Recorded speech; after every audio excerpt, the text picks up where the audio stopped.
Je représente les avocats. Donc quand il y a un problème entre un avocat et son client, un avocat et la justice, des problèmes entre avocats, c'est moi qu'on vient interpeller pour régler ces problèmes-là.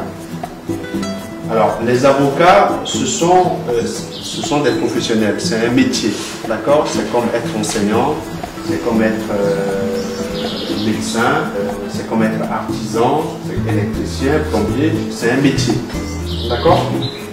Ce métier est un métier qu'on dit réglementé, c'est-à-dire qu'il y a un certain nombre de critères à respecter pour pouvoir faire ce métier. Et pour intégrer un ordre des avocats, il faut faire des études d'abord. Et il faut avoir un certain nombre de diplômes. Parmi ces diplômes, il y a un qu'on appelle maîtrise en droit. D'accord? Vous êtes encore loin, mais sachez que pour avoir la maîtrise en droit, il faut aller jusqu'au bac.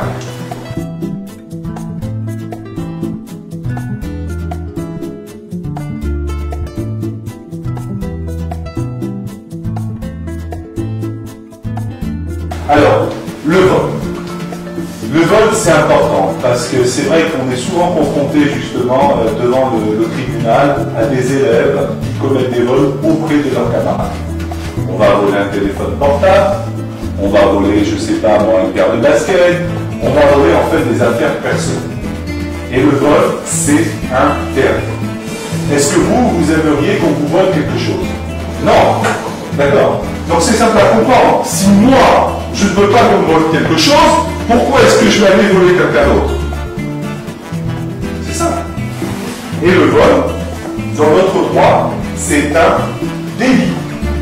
D'accord? Donc une personne qui commet un vol, une personne dans un établissement scolaire qui décide de voler le téléphone portable d'un camarade, il peut être poursuivi. Il suffit que la personne qui a été victime du vol dépose plainte. Et là, automatiquement, il va y avoir une procédure devant le tribunal. Alors même que vous êtes mineur.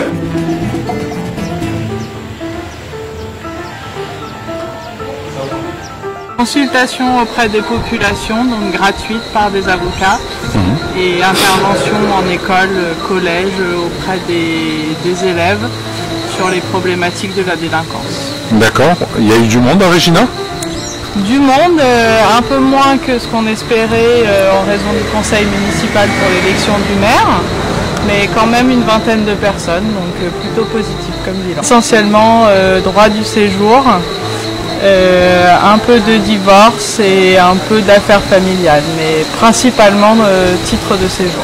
Alors c'est une journée qui a été riche en termes de rencontres avec notamment les élèves du collège qui ont participé de façon très active à cet échange que nous avons eu. Au niveau du foyer rural, il y a quand même une participation qui n'est pas négligeable compte tenu du contexte local concernant l'élection du nouveau maire dans lequel nous sommes intervenus.